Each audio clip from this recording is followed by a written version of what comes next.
Olá, queridos alunos, queridas alunas, eu sou a professora Lilica, professora de redação aqui do cursinho da Oficina do Estudante. Estou ao lado do Gui, do Guilherme, professor de História, e do Beto, professor de Geografia. Começaremos o comentário com relação à prova da Unicamp de 2010 com o Beto. Pequeno comentário aqui sobre a prova de Geografia da Unicamp. A gente pode notar aqui duas questões bem tradicionais, com conteúdos assim básicos do ensino médio.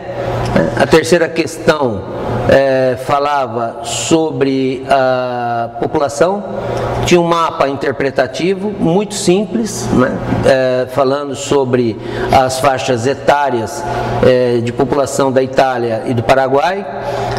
Nesse caso, era bom lembrar a questão do alto valor para os cofres públicos que o envelhecimento da população italiana vai acarretar para o governo. Outra questão bastante tradicional falava sobre a África subsaariana, que tinha que dar as razões do aumento de população jovem, né, de um grande número de população jovem na pirâmide de faixa etária, fazendo com que a média de idade fosse bastante reduzida para eles. A questão número 4, uma questão tradicional também, falando sobre o desenvolvimento sustentável da Amazônia, as técnicas que devem ser utilizadas para a preservação do solo, no caso, rotação de culturas, manejo adequado, adubações, preservação de cobertura vegetal, técnicas modernas para plantio, como o terraceamento e curvas de nível, e utilização de técnicas modernas para poder ocorrer a preservação desse solo. Na questão número 4, também muito simples, uma questão que fala do desmatamento da Amazônia Legal e os fatores que fazem com que esse desmatamento ocorra e as consequências deles, né? O aumento das atividades criatórias, bovinas, de corte, retirada de madeira, expansão de lavouras de soja, né? E as consequências, o uso intensivo levando à erosão, o aumento do esgotamento, né, do solo, assoreamento de rios, diminuição de índices de chuva e perda de biodiversidade. Portanto, questões bem tradicionais, questões simples, né, e fácil de responder na parte de geografia. Já na parte de história, eu costumo dizer que o examinador de história ele é uma grande mãe para todos nós, né?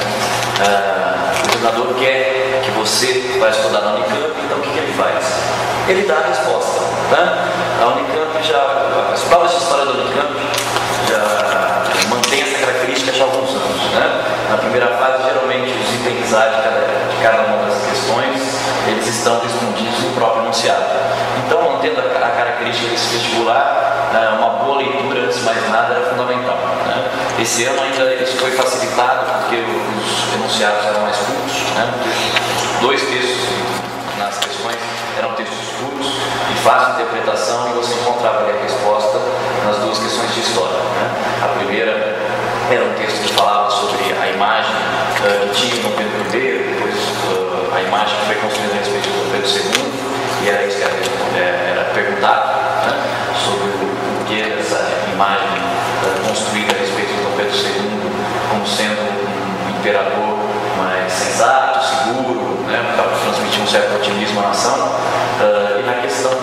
E na segunda questão, que abordou a Revolução Industrial, o texto lá do enunciado falava que as novas gerações, né, pós-revolução industrial, elas têm uma maior preocupação com as inovações e, diante disso, elas valorizam um pouco o passado, a memória, a tradição.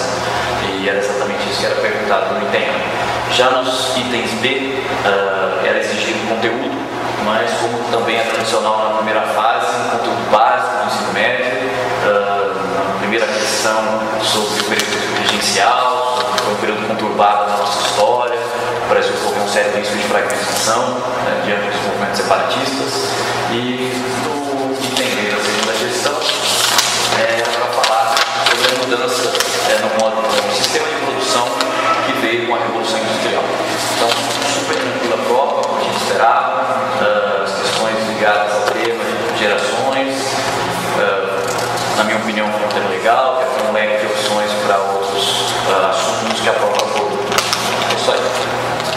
Pessoal, a prova de redação estava bastante tranquila, o tema foi gerações, o enfoque foi a convivência com a diferença entre essas gerações. Então, claro que há conflitos, gerações novas, gerações antigas, mas acima de tudo é preciso respeitar as diferenças. A coletânea, apesar de pequena, apesar de menor com relação a coletâneas anteriores, ela dava bastante subsídio para tanto para a proposta A, para a proposta B ou para a proposta C, independentemente da escolha feita pelo candidato. A proposta A, que é a proposta dissertativa, pedia para que o aluno tratasse da caracterização, na verdade, desses conflitos, como há os conflitos entre as gerações, que conflitos são esses, por que eles existem e como é que eles se resolvem também. A proposta B, que era a proposta narrativa, tratava do conflito de gerações, particularmente no ambiente familiar. E a proposta C, que era a proposta de carta argumentativa, falava do conflito de gerações no ambiente de trabalho. Então, A, B e C traziam enfoques diferentes com relação ao tema gerações, apesar de diferentes, igualmente interessantes. É isso aí.